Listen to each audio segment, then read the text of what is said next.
Hang with me on this one because it takes a little leap of faith. If K-State makes a stop on 4th and 9 last week at Oklahoma State, or another one inside of 3 minutes tonight against TCU, they are 5-0 and ranked in the top 10 in the country. Instead, they suffer back-to-back defeats to ranked teams by a total of 9 points after leading both by double digits. Bill Self has the highest winning percentage in KU basketball history. Higher than Roy Williams, Larry Brown, Phog Allen, heck, even higher than James Naismith, and he invented the game of basketball. K-State scored on their first 8 possessions tonight against West Virginia in a dominating performance, one that saw them win for the 9th time in 10 road trips and for the 4th straight time against a ranked team. In a word, the Shockers' opening effort here in St. Louis was dominating, every bit befitting a team ranked 14th in the country. Talking to him earlier today, Colin Klein admitted that his wow, pinch yourself moment on this trip came, wait for it. I think it was just kind of strange. Like last night we were eating some crab cakes in Maryland. I'm like, wait a second, I'm in Maryland eating crab cakes. Like, what is going on here? I guess it's the little things in life. Hey, don't knock it. Some crab gave up its life for that moment of inspiration. But seriously, Klein is anxious for the outcome tonight, even as he plots his exit strategy from Manhattan.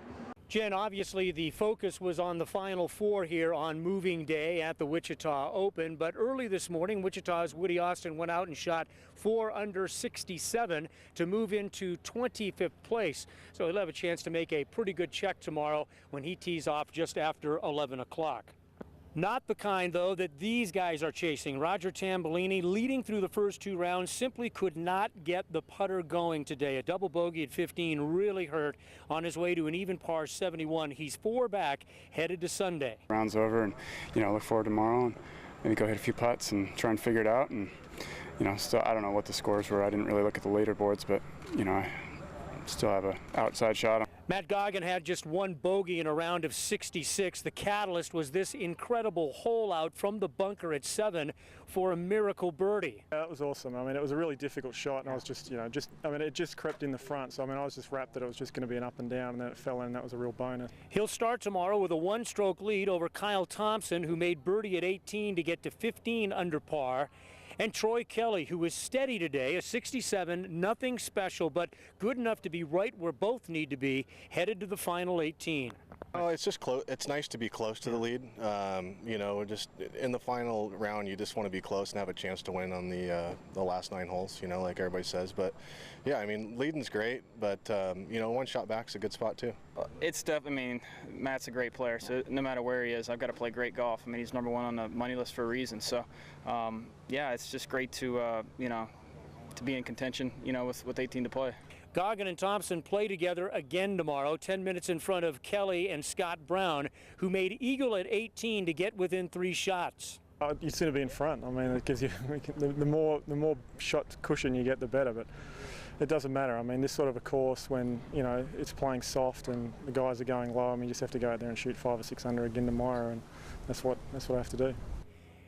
Goggin looking to become the first player on the nationwide tour with 2 wins this season tomorrow. 3 of the final 4 amongst the tour's top 6 money winners. The leaders go at 1 o'clock. Roger, I've seen Tom Watson, Gary Player, Tom Kite today. I've gotten swing tips from Ben Crenshaw and Peter Jacobson. But I had to look real hard to find my true inspiration. Hard work. Chad Wentz spent the last 5 years prowling the sidelines at Hutch JUCO. Today I found him on the bag of Jim Saab. Well, I'll tell you what, the toting the bag and the heat and humidity is taking its toll on me right now, so they both are tough, but this is a lot of fun. An avid golfer with great local knowledge of the dunes, Chad's got everything to be a great looper. Well, almost everything. Well, for me, it's physical, but other than that, it's getting to know your player and finding out what he wants from you and those kind of things. I think is the big challenge, and getting to develop a relationship and having that carry into play on Thursday and Friday. Bet you'd wish you'd gotten out in the stadium, run a few steps before you started in on this week, huh? The truth be known, I did. I heard that Chad was actually seen taking oxygen immediately after his round. Actually, he's an absolutely great guy, a very good golfer as well. This is something that he's always wanted to do. It's great to see him finally get his chance. All right, continue on Sports Sunday. Very pleased to be joined by Bob May, who has a very interesting history here in Wichita, but also out on the PGA Tour as well. Let's talk about '92 when you were on the verge of winning here. You and Jeff Woodland went mano a mano in one of the most memorable finals of the Wichita Open that we've ever had. Actually played 5 holes and then had to come back another day. It was quite remarkable. Yeah, I didn't know you were here that long ago. Well, I'm old, you know. All right, yeah, we both are now. So yeah, you know, Wichita's been good to me. I've enjoyed it here. It's you know, it's great. The crowd you guys get here are really wonderful. You know, you got the rowdies over there on 17, but they're very golf knowledgeable. You know, they're not hollering miss or doing that. They're rooting for you, and it's fun to come to a hole when they're actually pulling for you instead of against you sometimes. You know, because sometimes you get guys betting and going, oh, miss it, you know. And so, you know, the crowd here is really a great crowd, and it's a great city, you know. With the PGA Championships coming up, you own a very special place in the history of that event as well. Very few people have gone mano a mano with Tiger Woods in the last round of a major. You, Chris DeMarco, Rocco Mediate at Torrey Pines. Talk a little bit about that event at Valhalla, your memory of it. When you think back on it now, do you think fondly? Do you think of the one that got away? How do you remember it? No, you know, I think very fondly of it. You know, I play good golf. When you're playing against the best player in the world and you're spotting them a shot, starting the day, you know, your chances aren't going to be very good. And you know, I played a good solid round of golf that day, and I have no regrets about it. Shoot 66, 66, and 66 on a golf course like that is pretty remarkable. You were obviously in the slot those 3 days. Yeah, I was hitting the ball well and I was putting really well. So you know, if I could get back to putting like that, maybe I could get back out there. But I am curious about the whole dynamic of competing with Tiger Woods, because we all know his records going into final rounds at major championships. The guy just doesn't flinch. How did you prepare mentally to deal with that? Is it the type of thing where you don't even think about who you're playing, you just worry about what you're doing each and every day? But how do you do that when you're out there alongside him? Well, you know, the way I prepared for it was, I had nothing to lose. Right. He's the #1 player in the world. He had everything to lose, nothing to gain. I had everything to gain, you know, so of course he's supposed to beat me. Of course he's supposed to hit it further than me and do all these things. So I already prepared myself for him hitting the ball longer, playing it. I knew we were going to play a totally different golf course. And so I was just, you know, going out there to play my game like I did the last 2 days and, you know, see how it would pair up with him. And that's the way I prepared myself. So I think I went in there not real amped up, more relaxed than, you know, some people get in there and they're a little amped up, and I think I did the other way. Now, was I amped up with the gallery size and all that? Sure. I mean, the galleries were huge. All right, continuing on tonight on Sports Sunday, and very pleased to be joined by the winner of the 20th rendering of the Wichita Open, Chris Tidland, from right down the road in Stillwater, Oklahoma, and Oklahoma State University. Congratulations, my friend. What a round you had out there today. You just kept knocking down putts, and then when you had to have a shot on 18, you just absolutely blazed a 240, what, 1 or 2 iron? Yeah, it was a hybrid. Like I said, that club won me the tournament. I hit 5 or 6 of the best hybrids I've ever hit this week, and kind of saved the best one for last. Let's talk about the plan today. You knew that you were 6 strokes out, and I would imagine that your game plan coming out was, hey, slow and steady can win the race. Did you, in your wildest imaginations, think that 6 strokes was going to be attainable? I guess with the wind like this, anything can happen. Yeah, you know, the course had been playing tougher and tougher each day. I didn't have a number in mind. I just kind of figured I just needed to hit some good shots and hopefully some putts would fall, and they did, and I was fortunate.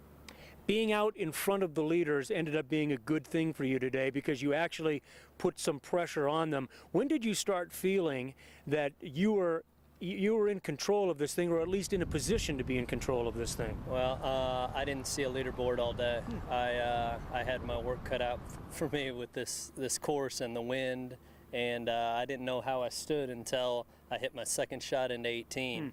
And my caddy said we're tied for the lead, and I told him, you know, we probably need to make this, huh? He said, yeah, that would go a long way, and I was fortunate enough to make it. Unbelievable. Talk about what it means to get that first win. You're already on the fast track to get to the PGA again with the top 25, but to get that win, it's so important. Oh yeah, you know, I won for the first time last year in Boise, and that meant a lot, but this year I had some close calls, lost in a playoff and finished second in another event, and you know, you kind of wonder, boy, is it going to happen again? And you know, and everything fell into place for me today, and I'm very fortunate. When you come out of a program like Oklahoma State, which is a pro-producing program, one of the finest in the country, how much pressure does that put on the rank and file to go on and be successful out here at the next level? Well, I mean, there is pressure, sure, but it also takes pressure off. You know, we have so much help from alumni, you know, whether it be Bob Twice, Scott Verplank, Willie Wood, David Edwards. You know, you have so many guys to bounce ideas off of, and you know, to help you along the road. And Coach Holder's built a great environment, and Coach McGraw has continued that environment, and I'm very fortunate to be around those guys. There's a certain degree of inevitability now that you'll be back on the PGA Tour. Talk about the fine line between the two tours, because it is as fine a line as there is between any major and supposedly minor league anywhere in the world in any sport. Yeah, you know, I mean, I tell people being in contention out here feels like you're on contention in tour. You know, I've been in contention a few times in tour events, and you know, and it feels the same out here. The competition's great. Obviously, you know, I mean, the tour you're playing against the best in the world every week, but this tour's continue to get better and better, and with course conditions like this, it continues to prepare us more and more. Jen, it's called Moving Day for a reason. Today you couldn't put anything down without it blowing away, but also two players separated themselves from the rest of the field here at the Wichita Open. Yes, Crestview showed its teeth today. Totally different golf course. This course is all about driving, and the wind definitely makes it difficult. If you're sitting in fairways, you can attack pins, but you know, on a day like today and yesterday, it's a little more difficult.